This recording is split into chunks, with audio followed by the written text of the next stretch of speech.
Wade Holt got caught watching a striking Apache woman rinse off in the river's bend. Then she strode toward him steady as a hawk, and before we kick off this adventure, don't forget to hit like on the video and let us know in the comments where you're watching from. The land lay open and bone dry. No bird calls, no whisper of wind in the cottonwoods. Only brittle grass snapping underfoot and the far-off murmur of a half-frozen creek.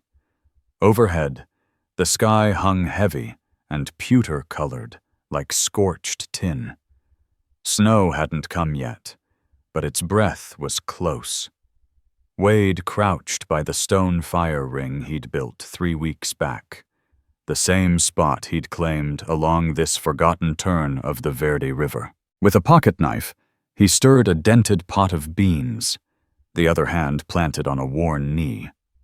Beside him, his scarred Henry 44 rested across a rolled saddle blanket. No travelers had passed for days, and that suited him fine. At 38, every mile of rough living showed on his face. Knuckles and jaw bore the proof old orders gone bad winters that froze the blood fights he never wanted. He'd once scouted for the Union Army tracking trails no one else could read. When that life dried up like a desert wash, he drifted south, trapping mules and keeping clear of towns. 2.5 weeks had passed without a single human word. Folks didn't wander out here unless they were running from something.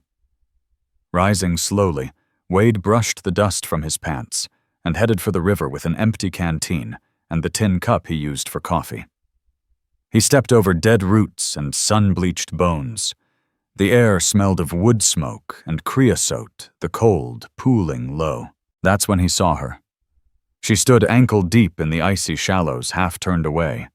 Her leather dress, beaded and worn, gaped where a seam had split beneath her ribs.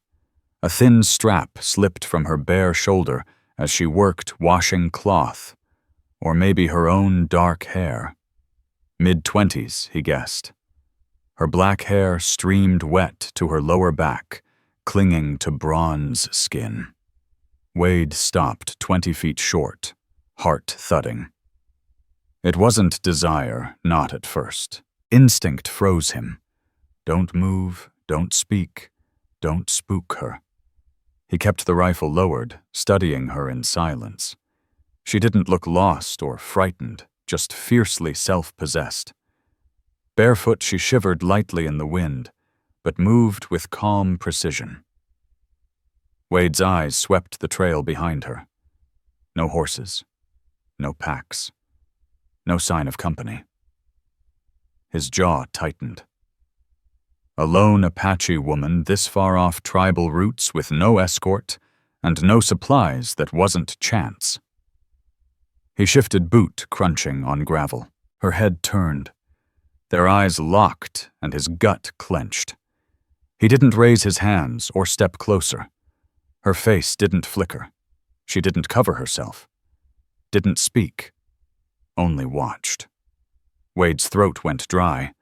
He backed up a step, not in fear, but to give space to show he meant no harm. Didn't mean to spy, he said evenly. Just came for water. She stayed silent, gaze steady, and almost challenging, like asking without words, "You've seen me." Now what Wade, never good with talk, searched for words, and found none. Heat flushed his skin, not shame, just the riddle of what she expected. She showed no humiliation, no fear. It unsettled him. Turning away, he started back toward camp. If she wanted to flee, she would. If she chose to follow, that was hers. He wouldn't demand reasons. By the time he reached his fire ring, he heard her barefoot steps in the brush, slow, deliberate. He didn't look back. He poured water into the bean pot, fed the fire, and sat cross-legged to wait. Minutes later, Wachiwi Sky appeared. She lingered just outside the fire's glow. The damp dress clung to her legs. One shoulder seam hung loose, revealing the graceful line of her collarbone. A crude knot of sinew held the tier. Scrapes marred her elbows, a dark bruise marked her knee. Wade didn't ask how she'd come by them, but he knew someone had cast her out. He nodded toward the flames. "If you like." She crossed the ring, knelt across from him, and settled back on her heels. Wade offered a clean tin cup, still warm from rinsing. She accepted, but didn't drink. "Beans and coffee," he said quietly. "Not much else." She remained silent, yet stayed put. They sat nearly 20 minutes like that, listening to wind through dry branches and the crack of damp logs. Wade tried not to stare, but his eyes kept tracing the careful rhythm of her hands. Finally, he spoke. "You out here alone?" Without looking up, she gave a single nod. In her eyes, he caught a quiet pain buried deep beneath iron discipline. He didn't press or offer pity. "You're welcome to rest here tonight," he said simply. "I'll keep the fire going." This time she met his gaze. Not gratitude, something steadier, like shared understanding. Wade rose, fetched an extra canvas sheet, and stretched it between two poles on the far side of the fire, just enough to break the wind and grant her a place of her own. Wade Holt spread a second blanket and stepped back, giving the quiet stranger room. Wachiwi Sky lowered herself onto it with unhurried grace, wrapping the fabric close around her shoulders. Her legs folded neatly beneath the worn leather dress. She looked a little warmer now, a little less on edge. Neither of them spoke. That night, Wade barely slept. He lay on his side, inside the tent, watching firelight dance across the canvas, listening to her steady breathing beyond the windbreak. Not the breath of someone afraid. He wondered why she had come this far into wild country, how she'd lasted so long alone. If someone had driven her here, if someone was still on her trail. His own memories pressed in the war years, endless patrols hauling the fallen across country that cared nothing for flags or orders. Time and again he'd asked himself if any of it had meant a thing. He'd stopped asking. Out here nothing lied, even when nothing made sense. Just before dawn, Wachiwi stirred. Without a word, she moved to the fire. Sewing kitless, mending her torn dress by its glow. The neckline slipped lower as she worked one side, falling open enough to show the soft curve of her chest. Wade turned his eyes away at once, not out of shame, but because he would never take what wasn't freely offered. When he looked back, she was calmly watching him, fearless. The fire settled into a low red hush. Wade prodded the coals, so they held their heat without sparking. The mountain wind shifted sharper than the night before. A glance showed her already asleep, or nearly so, blanket tight around her shoulders, body curled toward the fire, knees drawn under the leather folds, arms tucked in. Wade didn't retreat to his tent. He sat outside with arms crossed, scanning the tree dark beyond, listening the way a man does who never stops listening. She had not given her name yet, she remained. That meant more than words. At first light she was up again, kneeling by the river, retying the sinew belt at her waist, with patient, practiced fingers movements of someone long used to cold mornings and doing for herself. Wade lingered by the fire ring, keeping his distance so as not to crowd her. He'd seen Apache women before at trade posts during skirmishes, but none like her. No water pouch, no weapons, only that battered dress and feathers braided in her hair. She hadn't set out to wander this long. Returning to camp, she paused, eyes flicking to the Henry rifle leaning against a log. Wade caught the look and read it clear. She wondered if it was meant for her. He lifted the gun slowly and carried it inside the tent flap, laying it down out of reach. Without a word, she sat by the fire again. Trust, plain, and quiet. He poured her another cup of coffee, this time thickened with a handful of ground corn. She wrapped her fingers around the tin, letting the warmth soak in before taking a slow sip. Wade watched from the corner of his eye noting the thin cuts across her palms, nails chipped as if she'd clawed through brush without tools. "How long you been out here?" he asked. She met his gaze steady, as the river then raised both hands, 10 fingers, then 2 more. 12 days, he murmured, thinking of high country nights with no coat, no boots, no fire. That wasn't wandering, that was running. He let the thought hang. Later, as she moved to the flat stones by the water, he followed at a respectful distance. She worked at the ragged hem of her dress, trying to twist a thin leather thong into makeshift thread. "You need a needle," he said softly. "I've got one." She didn't answer, but neither did she stop him. Wade stepped into his tent and came back with his roll of gear needle sinew thread, a few strips of canvas. He offered them without comment. This time she looked straight into his eyes. After a long pause, she spoke her first word, voice low and rough from silence. "Wachiwi." He nodded. "Wade Holt." She gave a slow blink and bent back to her stitching. By mid-afternoon, the worst tears were mended. She hadn't asked to remain, and Wade hadn't suggested she leave. In the hush, that choice was already made. Folks didn't end up in country like this unless every other road was closed. Later, while she gathered firewood, Wade sat sharpening his knife, studying her careful, unhurried steps. No glance over the shoulder, no flinch at sound. Whatever had chased her hadn't broken her spirit. She returned with an armload of sticks, dropped them neatly by the fire, and sat beside him. At last he asked what had weighed on him since she arrived. "They send you out," Wachiwi gave a single slow nod. Her jaw tightened. "For what?" He pressed gently. She said nothing at first. Then she reached inside her dress and drew out a small, time-worn bundle. From it, she pulled a carved wooden totem, the face of an elder etched deep by many hands. Without a word, she dropped it into the fire. Wade watched the flames curl around the carving. He didn't question. "I said no," she said, at last, voice like gravel under boots. That was all. And Wade understood enough. Somewhere a tribal elder had chosen her. She had refused. They called it dishonor and cast her out. And she had walked away without a single tear. Wachiwi Sky didn't tremble. She simply sat there, eyes fixed on the carved elder's face as it blackened and collapsed into glowing ash.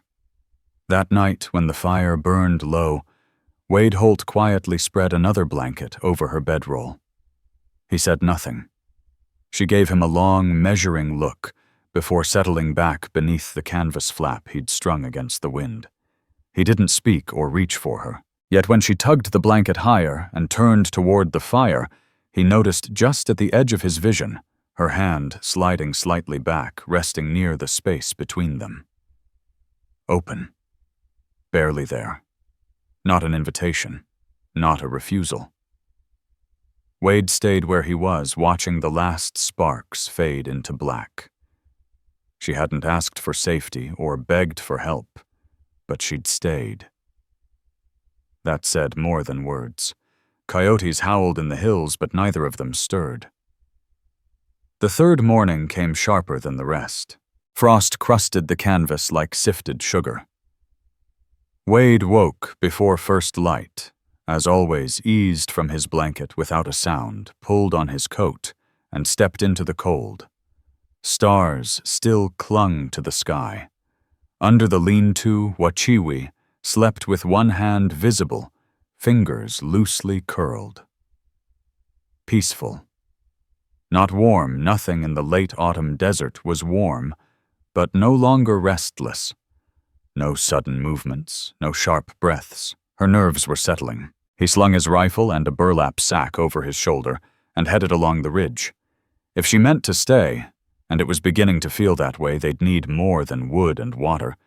She hadn't asked for food, but he'd noticed how slowly she chewed, how she lingered on each bite, as if to stretch the flavor. The ridge trail offered quail and a rabbit or two. By noon, he had both one, snared one taken clean with a single shot. He dressed them quickly, the work as familiar as breathing. When Wade returned, smoke already curled from the fire. Wachiwi was crouched at the ring, stirring the coals with a stick. She didn't look up, she'd heard him long before.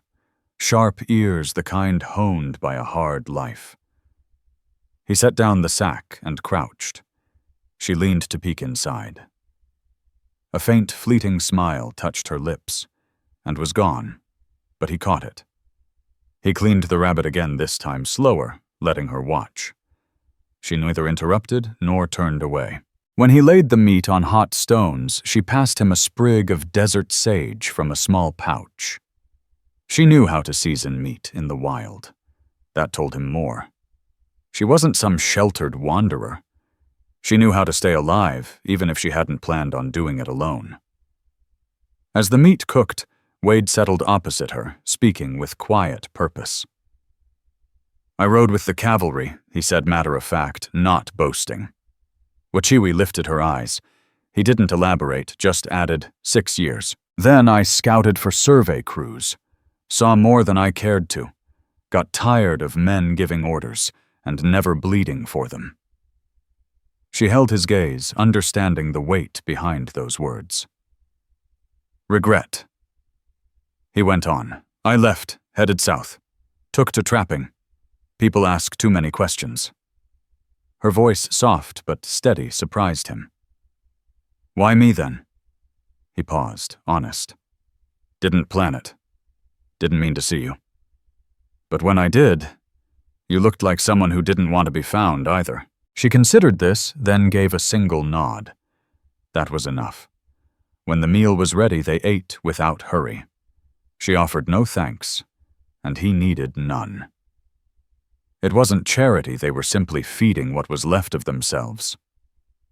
The afternoon passed in unspoken accord. She hauled water. He patched the tent flap.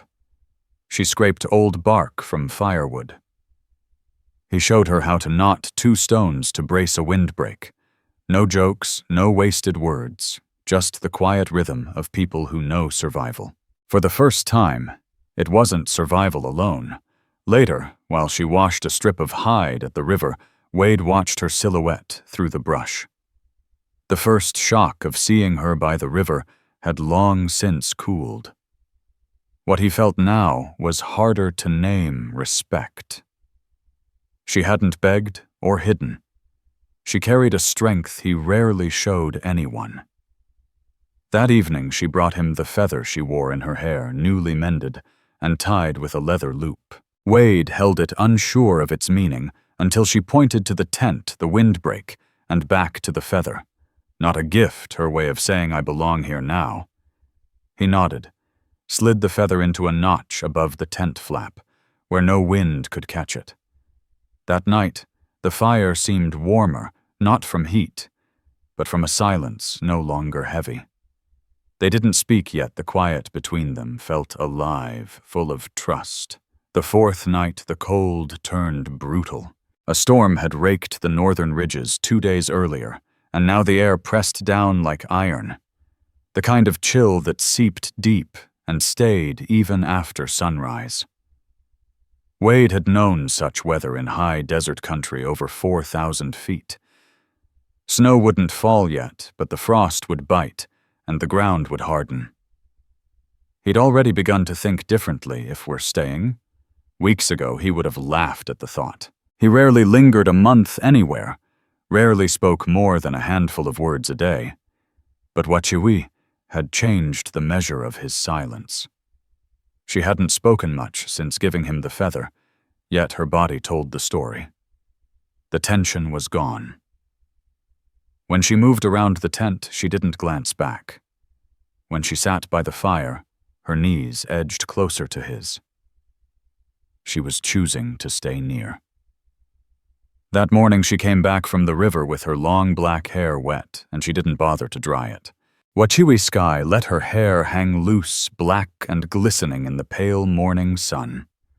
For the first time, Wade Holt saw her clearly in full light. A faint, silvery scar traced her left shoulder, old and thin, the kind a knife might leave. He didn't ask how it happened, though his eyes lingered a heartbeat longer than they should have. She caught the glance, her jaw tensing, as if expecting him to look away or step back. But she stayed still. Settling beside the fire, Wachiwi began stitching the seams of her leather dress, sliding fresh beads into place with patient, steady hands. It wasn't just repair for survival, it was something for herself, an act of quiet pride. Wade noticed. They ate in companionable silence, roasted rabbit and coarse corn mash. Supplies were running thin, and if the weather worsened, they'd need every scrap.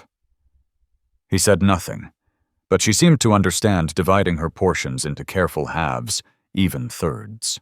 Their rhythm felt natural now. Still questions weighed on Wade.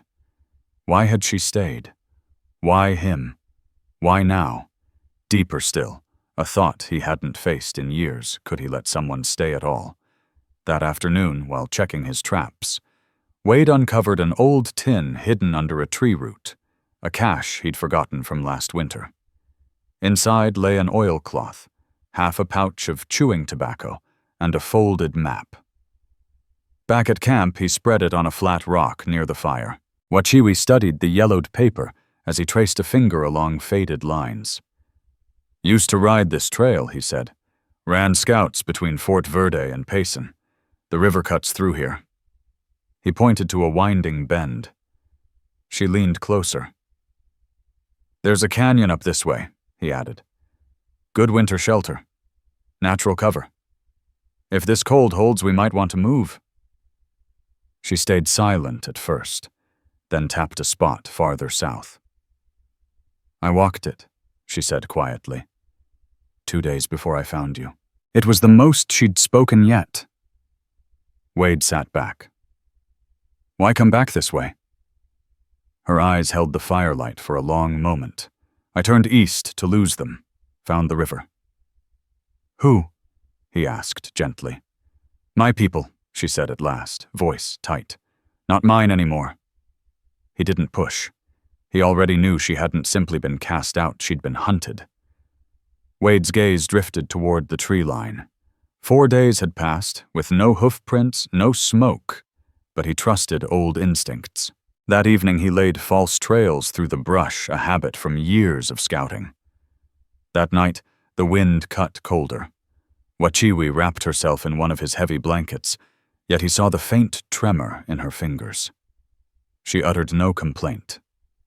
After a long silence, Wade rose, stepped into the tent, and brought out his own bedroll, spreading it alongside hers beneath the windbreak. She watched him quietly, then shifted until her back rested just close enough to share a line of warmth without touching.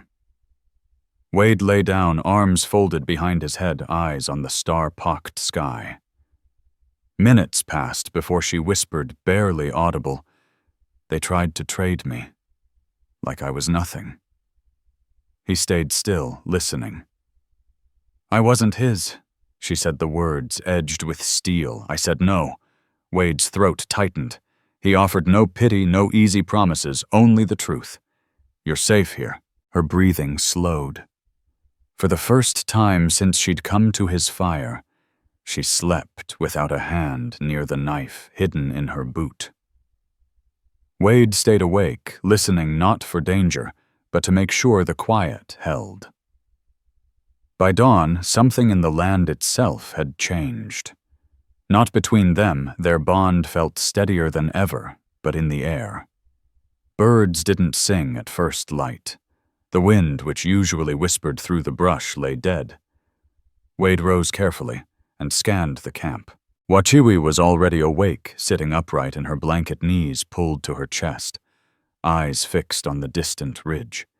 She sensed it too. He didn't ask what she heard. He simply slid into his boots, lifted the Henry rifle, and motioned for her to stay low. She obeyed without a word as he climbed the slope, stepping wide and soft to keep the frozen soil from giving him away. Wade Holt swept the ridgeline with a steady gaze. Nothing obvious. No smoke, no flash of movement, yet every muscle in him warned otherwise. Years of scouting had taught him to trust that quiet alarm. He eased up to the crest, crouched low, and drew a weathered spyglass from his coat. Through the dim morning light, he searched the valley below. Far to the west, maybe a mile off, something shifted in the brush. 3 riders. They weren't heading straight for the river bend, but close enough to matter. One dismounted, kneeling to read sign, while the other 2 waited with rifles resting across their saddles. Wade muttered a curse under his breath and backed down the slope. By the time he returned to camp, Wachiwi Sky was already moving. She'd read the warning in his face without a word. Her dress was rolled with their spare food knife in hand, blanket slung over her shoulder. Calm eyes, no panic, just ready. They're not soldiers, Wade said quickly. One's checking tracks. Could be hunting you. She only nodded. Wade weighed the choices. The false trails he'd left might slow them, but not for long. East into the canyon, he said, or south, like you wanted south, she answered. Within 10 minutes, they were gone, quiet, precise, leaving little more than bent grass behind. Wade left the fire pit to die on its own, so it would look like a camp long abandoned. He scattered tracks in false directions and led Wachiwi through the stream for a quarter-mile to hide their scent. For the first hour, they spoke only with their breathing. When they finally paused in a dry mesquite thicket, Wade passed her the canteen. She drank, handed it back, and listened to the silence settle. "They're not from my people," she said at last. "But they work for him." Wade didn't need her to name Cyrus Blackthorn. "You're sure they came to my brother Kai Redhawk's lodge first," she said evenly. "Told him it was arranged. Told him not to interfere. When I left, they followed." Wade scanned the ridge. "You think they'll keep coming?" "He's too proud to let me go." Wade nodded once. "Then we make sure he never finds you." They traveled until the sun dropped low and shadows stretched long. Wade steered her into a dry wash that wound toward a narrow gulch, one way and one way out. Not perfect, but defensible. That night, they lit no fire. They shared cold beans and dried meatbacks against a rock wall under a clean sky crowded with stars and a thin crescent moon.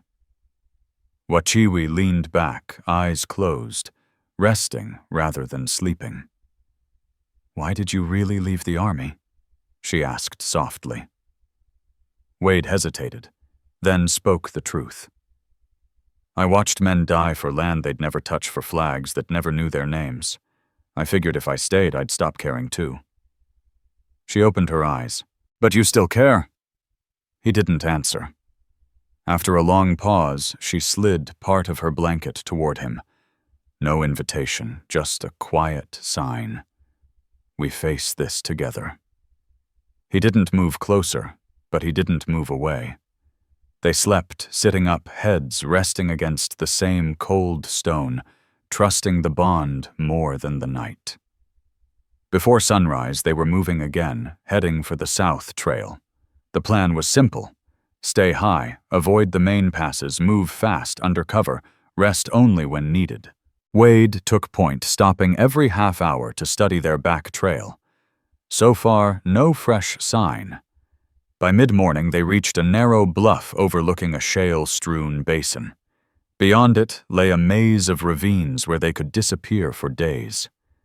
Wade crouched behind a rock and scanned the basin through his glass. At first he saw only dust and low brush. Then a shape emerged, a lone rider far off, keeping a line too straight to be chance. Wade lowered the glass, breathing out slow. "They're coming," he said. Wachiwi's voice was calm. "How many won for now? More likely behind." He looked at the exposed slope below. If we run, they'll see us, and close fast. Might be better to stay put and ambush. We stand, she said without hesitation. He trusted her instinct as his own. They drew back behind a jumble of high boulders at the basin's mouth. Wade set the Henry rifle across his knees, chambered and ready. Wachiwi flattened herself against the stone, knife in hand, breath quiet and measured.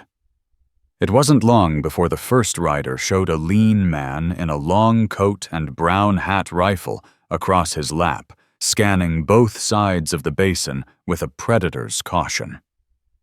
Two more followed.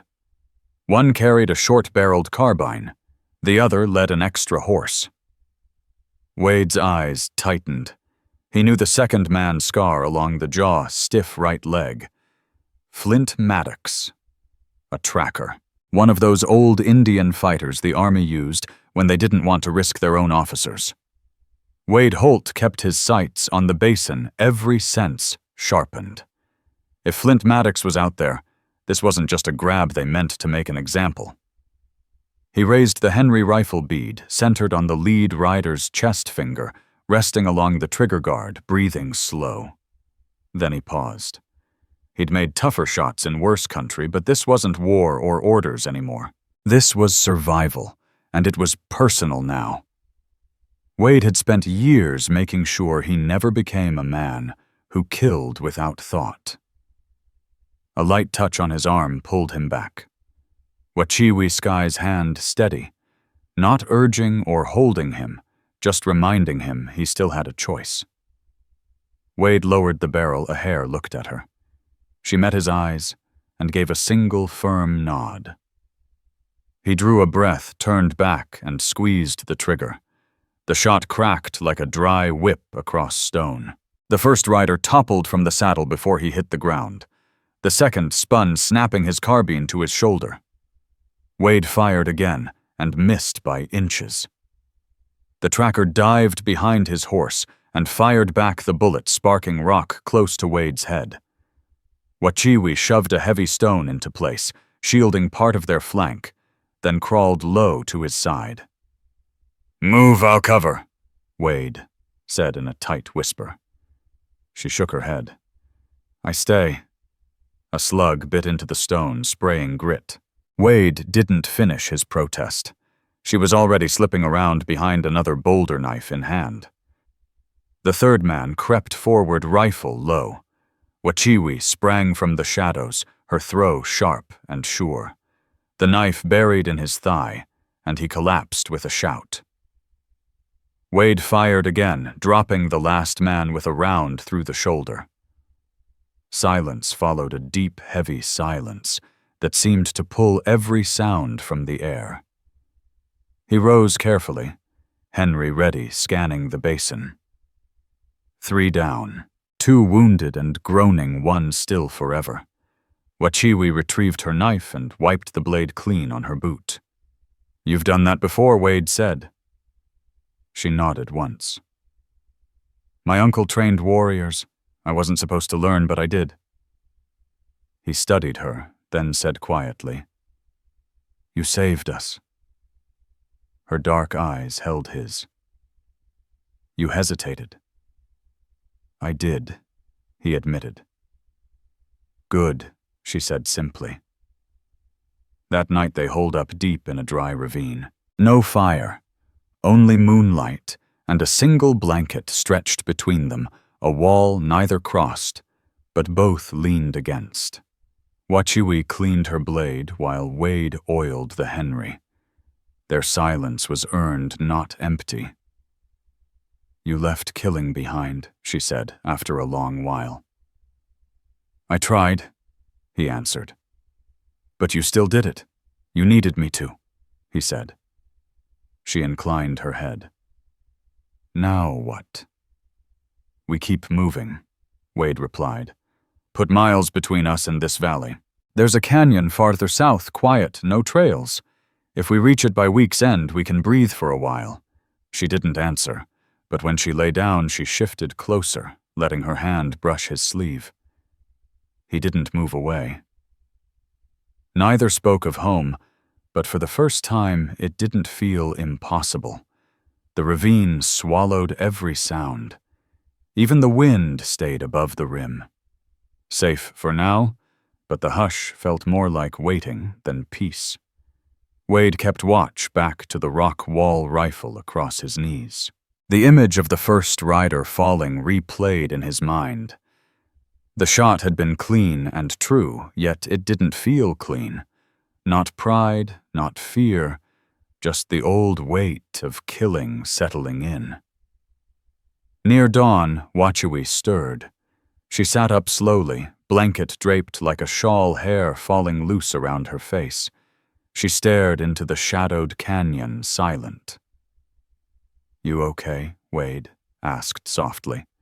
She didn't answer at once. "I dreamed I was home," she said finally. He looked over, waiting. "I was cooking by the river. I could smell the bread.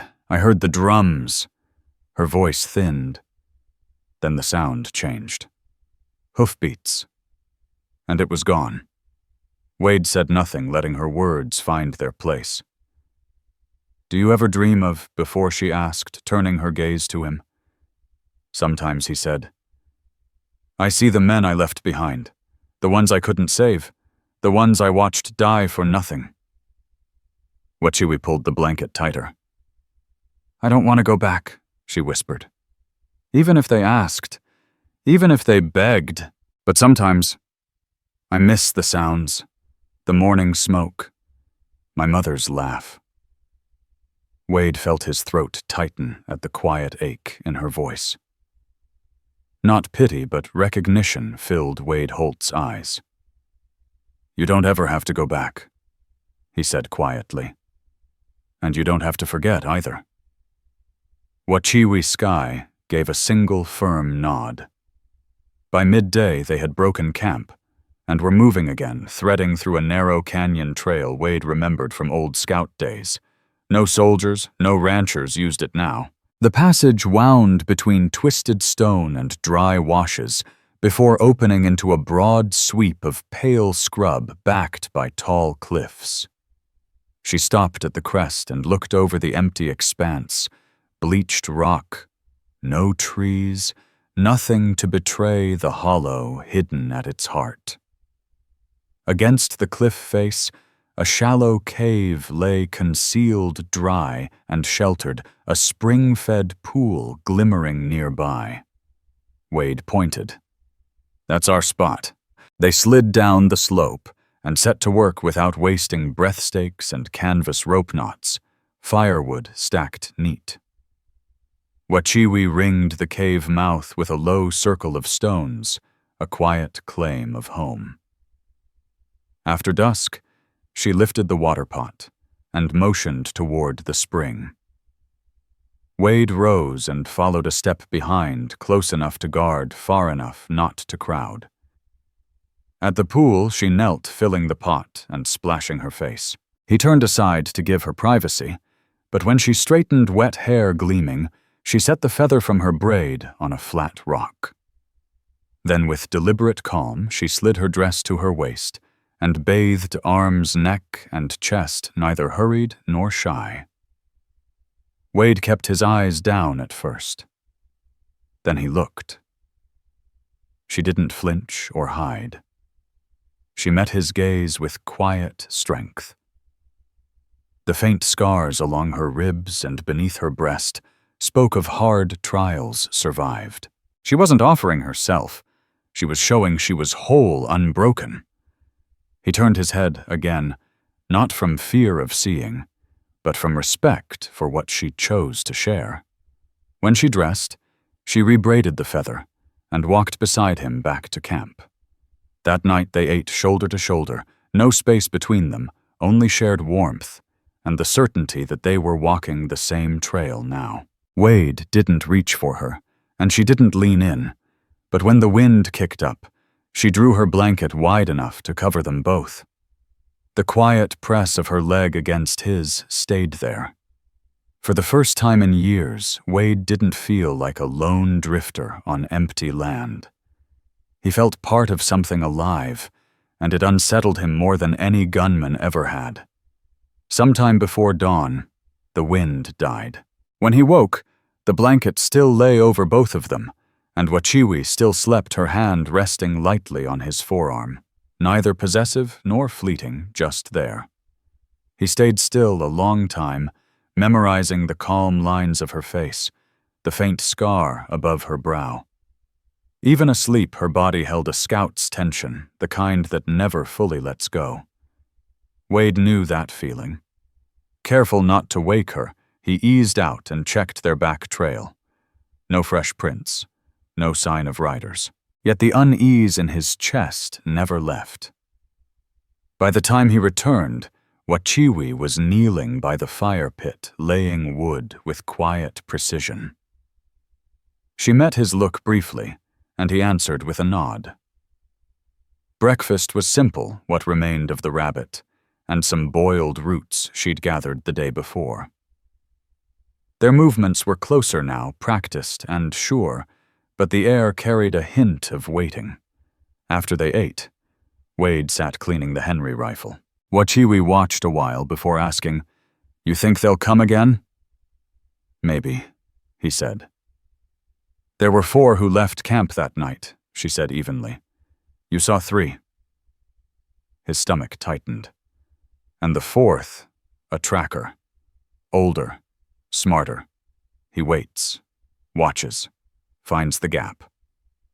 Wade lowered the rifle to his lap. "Then we move." She shook her head. "He'll find us no matter where." Wade studied her. "Then what do you want to do?" Her dark eyes stayed clear as she looked across the scrub. "Finish it." It wasn't bravado or anger, just firm resolve. Wade felt the weight of her choice settle in his chest. He'd spent years sidestepping fights that didn't need to be fought. But this one felt written before she ever reached his river. He cleaned the rifle to the last pin and loaded it with deliberate care. That day, they prepared not to run, but to hold ground. Wade set traps at the canyon mouth. Wachiwi laid thorn clusters in the brush. Together, they mapped escape lines, marked high ground, and stacked stones for cover. By sundown, everything was ready. They kept the fire cold, sitting shoulder to shoulder at the cave entrance, listening to the vast night. "You still think about leaving?" she asked at last. "I used to," Wade said, staring into the dark. "Anytime someone got close towns outfits, even good men, I'd wait for an opening and ride on. And now I figure if I leave, maybe I've been running from the wrong thing." She studied him a moment, then reached over and took his hand. They stayed that way until the first gray light edged the cliffs. Movement finally came. The 4th man wasn't like the others. He approached on foot, quiet, as a hunting cat stepping out of the ridge shadows, as if he'd been there all night. Wade Holt spotted him first, gray coat, wide brim hat, a flintlock at his side, instead of a repeater. Every move was measured, nothing wasted. Wade recognized the posture of a killer. The stranger stopped in the open just beyond easy range and called out in a level voice, "I only want the girl. Walk away now, and no blood need spill." Wade stepped forward from the cave mouth, Henry rifle low but ready. "She's not going anywhere with you." The man's reply was flat and cold. "I don't need her alive." Wachiwi Sky stepped up beside Wade, not behind. Her knife caught the dim light jaw tight, but steady. The man gave a dry, mocking laugh. "So, she's yours now? Think you can keep her safe forever?" Wade offered no answer. He raised the Henry sights, locking on the ridge. The stranger moved first, quick, but not quick enough. The rifle cracked once, echoing like a whip. One clean shot, and the man fell without a sound. Wachiwi didn't flinch or rush forward. She simply let out a long breath, shoulders easing for the first time in days. "It's done," she said, her voice low and sure. She stepped close until her head rested against Wade's chest. For the first time since leaving the army, Wade Holt wasn't thinking about the next trail.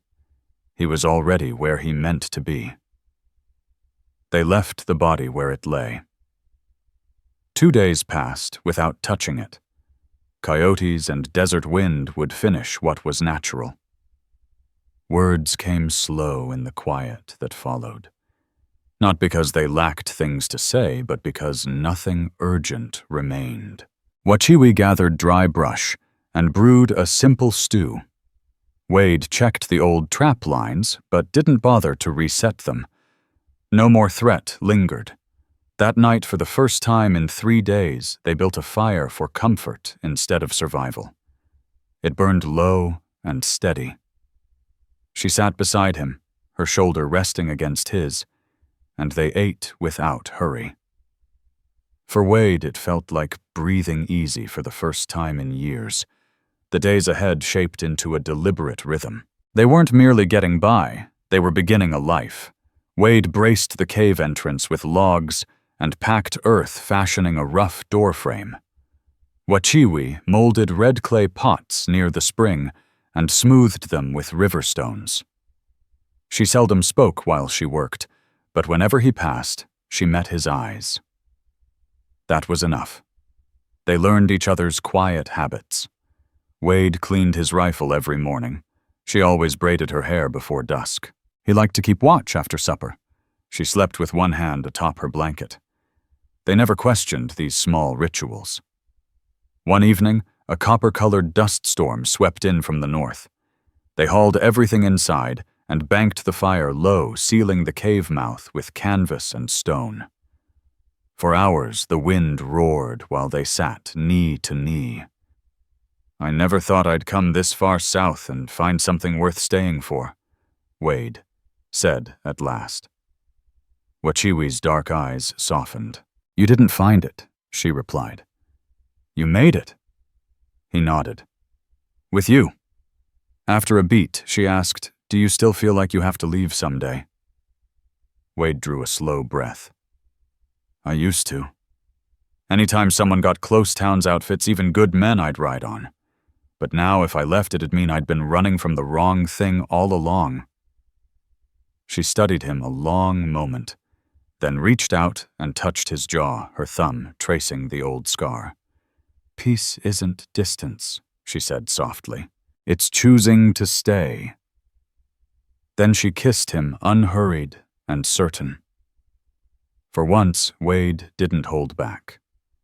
He let her see all of him, the silence, the guilt, the scars, and she stayed.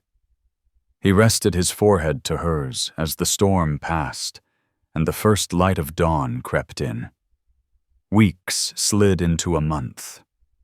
Together they built a smoke rack for drying meat, strengthened their wind wall of stone, and set new snares more for habit than fear.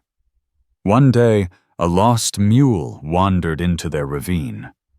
Wade roped it gently. "We could trade it," he said. "Or keep it," Wachiwi answered. They kept it. Later she brought him a small leather pouch sewn from scraps of her old dress. Inside lay the charred fragment of the wooden totem she'd once thrown into the fire. "This is the last piece I carry from them," she said. Wade took it, holding it with quiet care before setting it on a carved shelf between the dried meat and the flint. "We don't have to forget," he told her. "No," she said. "Just move forward." That night they lay beside the fire blankets, pushed back in the gentle warmth. She turned to him, eyes open. "This is enough," she whispered. "Even if nothing else comes." Wade drew her close. "It's more than I ever thought I'd have. No gunfire, no pounding hooves, no fear. Only 2 souls under one sky in the home they had chosen, free of anyone who might take it away." If this story has touched your heart, I invite you to stay with us to discover more true tales of the Wild West. Stories that honor resilience, tenderness, and the spirit that God placed in those who blazed the trail. Subscribe, share. Leave your thoughts in the comments, and join us once again to journey across this untamed land. Thank you.